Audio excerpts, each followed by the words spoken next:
Welcome to Mojoyminds. At the final stage of a civilization's decline, something shifts that no army can repair. It isn't just the economy. It isn't just the borders. It isn't even the leadership. It's belief. Civilizations are not held together by walls or weapons alone. They are held together by shared confidence in the system. When people believe the structure works, they endure hardship. They pay taxes. They serve in armies. They obey laws. They trust the future. But when belief weakens, the collapse accelerates. Rome didn't fall the day invaders entered the city. By that time, faith in the empire had already eroded. Soldiers were loyal to generals, not to Rome. Citizens felt overtaxed and underrepresented. Political instability became routine. Corruption wasn't shocking anymore, it was expected. When instability becomes normal, that's a signal. The Incas did not lose their empire solely because of Spanish steel. They were fractured by internal rivalry before the conquest. The civil war between Atahualpa and Huáscar destabilized the structure. Once leadership legitimacy split, trust divided. Once trust divided, resistance weakened. The Aztecs faced something similar. The capital was magnificent. The system was powerful. But many surrounding tribes no longer believed the empire served them. They paid tribute but felt exploited. When an external force arrived, belief in the central authority wasn't strong enough to unify defense. In medieval Europe, belief shifted from empire to local authority. Feudal systems replaced Roman order. The church gained immense influence because it provided continuity in a fragmented world. When plague struck and prayers did not stop it, cracks formed in religious authority too. The Reformation later exposed how deeply belief had already shifted. Collapse is rarely dramatic at first. It is psychological before it is physical. Trade slows. Confidence drops. Citizens withdraw. Innovation stalls. Blame spreads.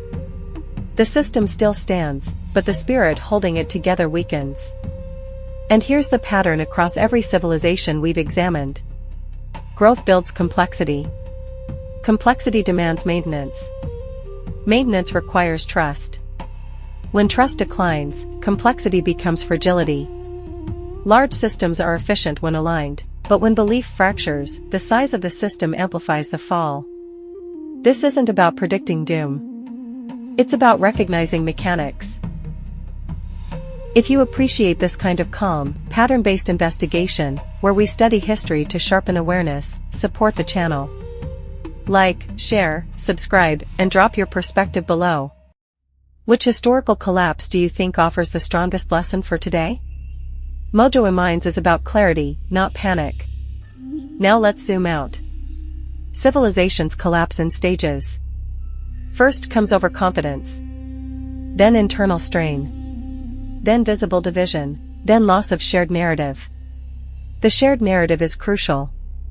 In Mesopotamia, divine kingship justified order.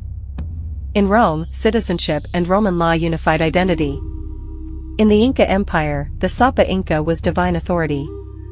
In medieval Europe, faith and monarchy intertwined.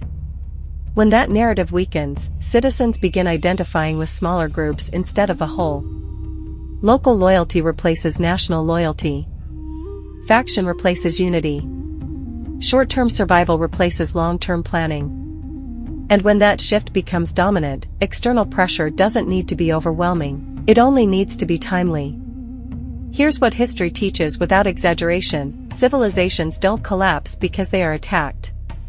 They collapse because they can no longer coordinate effectively under pressure. Coordination depends on trust. Trust depends on legitimacy. Legitimacy depends on fairness and stability. When inequality grows too visible, when leadership becomes disconnected, when institutions appear self-serving, belief thins. And once belief thins, systems struggle to mobilize collective action. Rome tried reforms. Late emperors attempted restructuring. Medieval rulers adjusted alliances. But reform requires consensus, and consensus requires belief. Without it, reform feels imposed instead of shared. So what does this mean for us? It means history is not a prophecy machine. It is a pattern library. Every era believes it is different. Every era believes collapse is someone else's story. Yet every era shows similar mechanics under stress. The lesson is not fear. The lesson is maintenance. Strong systems require constant recalibration. They require accountability. They require shared narrative. They require adaptability. When societies stop adapting, rigidity sets in. When rigidity sets in, pressure multiplies. And when pressure multiplies faster than reform, collapse is no longer sudden, it is inevitable. The fall is rarely a moment. It is a process. A long one. And by the time flames are visible, the rot has already done its work. That concludes the series. If this 3-part breakdown shifted how you see history, let me know. The past is not distant, it is instructional. History doesn't scream. It repeats quietly. And those who study the pattern rarely panic. They prepare. Garantangi. Till the next video.